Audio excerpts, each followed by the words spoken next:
లోక్సభ ఎన్నికల 5వ దశలో దేశవ్యాప్తంగా 49 నియోజకవర్గాల ఓటర్లు సోమవారం తమ ప్రతినిధులను ఎన్నుకున్నారు. ఈ సార్వత్రిక ఎన్నికల్లోని అన్ని దశల కంటే ఈ దశ చాలా చిన్నది. అయితే ఈ 49 నియోజకవర్గాల ఓటర్ల తీర్పు ఎన్నికల తుది ఫలితంపై అసమానమైన ప్రభావం చూపనుంది.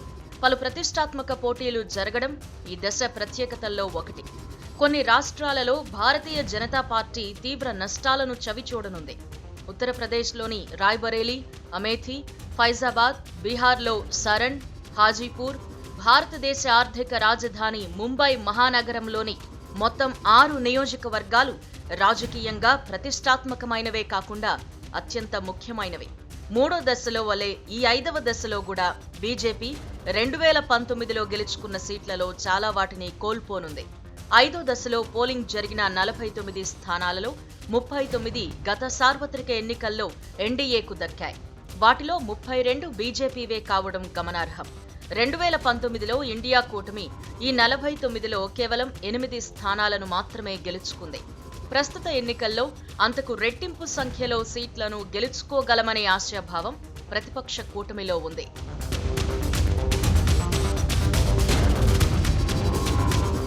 2019 అనంతరం జరిగిన అసెంబ్లీ ఎన్నికల్లో కాంగ్రెస్ సహా ఇండియా కూటమి భాగస్వామ్య పక్షాలు గెలుచుకున్న ఓట్లు, సీట్లను పరిగణలోకి తీసుకుంటే ఆ ఆశాభావం నిరాధారమైంది కాదని చెప్పొచ్చు.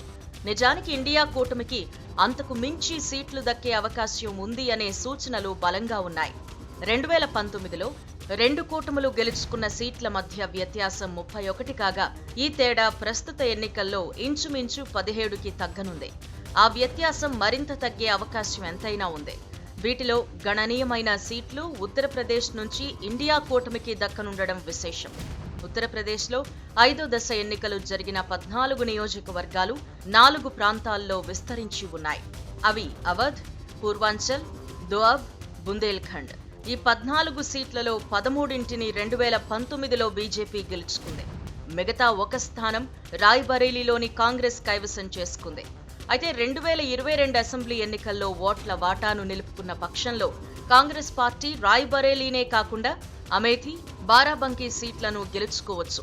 కాంగ్రెస్ సీనియర్ భాగస్వామి అఖిలేష్ యాదవ్ నేతృత్వంలోని సమాజ్వాదీ పార్టీ సైతం గణనీయంగా లబ్ధి పొందే అవకాశం ఉంది. 2019లో ఎస్పీ ఈ 14 స్థానాల్లో ఒక్కదాన్ని గెలుచుకోలేదు. అయితే 2022 అసెంబ్లీ ఎన్నికల్లో మారిన ఓటర్ల ప్రాధాన్యాలు ప్రస్తుత ఎన్నికల్లో కూడా యథాతథంగా కొనసాగిన పక్షంలో పూర్వాంచల్లో కౌశాంబిని, దోఅబ్లో ఫతేపూర్ను, బుందేల్ఖండ్లో బందా నియోజకవర్గాలను సమాజ్వాదీ పార్టీ తప్పక గెలుచుకోగలదు. మరోవైపు అయోధ్య ఉన్న ఫైజాబాద్ నియోజకవర్గంలో కూడా సోమవారం పోలింగ్ జరిగింది. అయోధ్యలోనూ దాని చుట్టుపక్కల ప్రాంతాల్లోనూ ఓటింగ్ శాతం పెరిగిందా లేదా అనేది ఒక ఆసక్తికరమైన విషయం.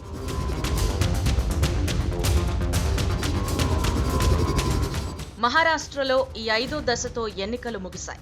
ఉద్ధవ్ సేన, షిండే సేన, ఎన్సీపీ పార్టీల మధ్య అస్లీ నకిలీ పోరు హోరాహోరీగా జరిగింది.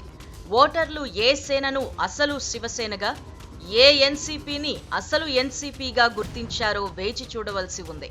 ఈ పోరాట క్షేత్రాలు గ్రేటర్ ముంబై ప్రాంతంలోనూ, నాసిక్ ప్రాంతంలోనూ, మాలేగావ్, ధూలే ప్రాంతంలోనూ ఉన్నాయి.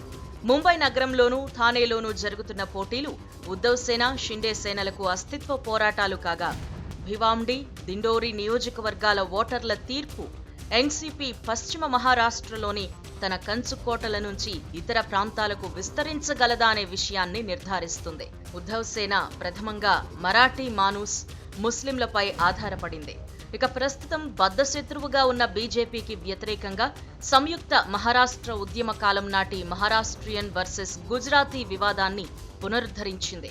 మరాఠీ మనులు, ముస్లిమ్స్ అంశాలను సంయుక్తంగా ఉపయోగించుకోవటం ప్రస్తుతానికి హేతుబద్ధంగానే కనిపిస్తోంది. కాగా సంఖ్యాబలం కూడా ఆ పార్టీ పక్షానే ఉంది. ముంబైలోని 6 నియోజకవర్గాలలో 5 ఉద్ధవ్ సేన చేతిలో ఉన్నాయి.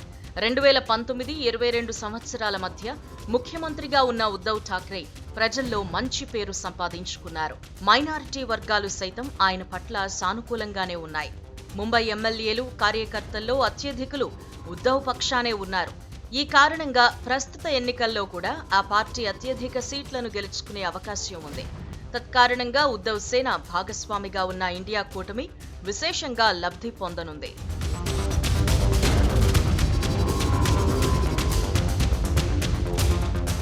పశ్చిమ బెంగాల్, బీహార్, జార్ఖండ్లలో ఇండియా కూటమికి స్వల్ప లబ్ధి సమకూరే అవకాశం ఉంది.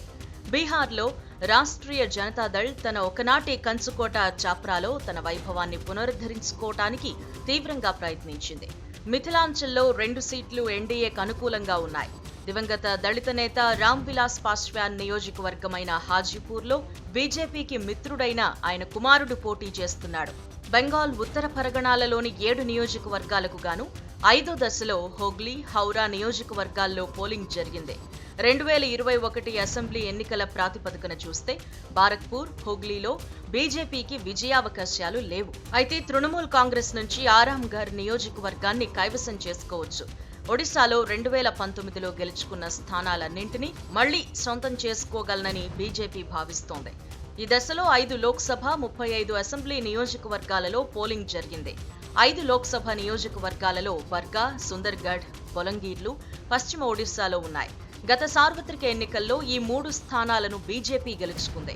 మరో 2 స్థానాలు కంధమాల్, అస్కాను 2019లో బిజు జనతాదళ్ గెలుచుకుంది. ప్రస్తుత ఎన్నికల్లో కూడా ఈ 5 స్థానాలు బీజేపీ, బిజు జనతాదళ్ యథావిధిగా గెలుచుకునే అవకాశం ఉంది.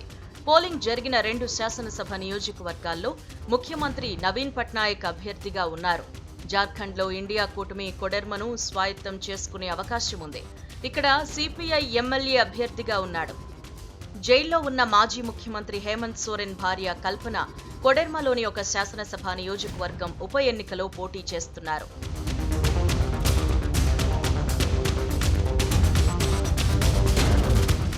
జమ్మూ కశ్మీర్లోని బారాముల్లా, లద్దాఖ్ నియోజకవర్గాల్లో సోమవారం 5వ దశ ఎన్నికలు జరిగాయి. బారాముల్లాలో నేషనల్ కాన్ఫరెన్స్ అభ్యర్థి ఒమర్ అబ్దుల్లా తీవ్ర పోటీ ఎదుర్కొన్నారు.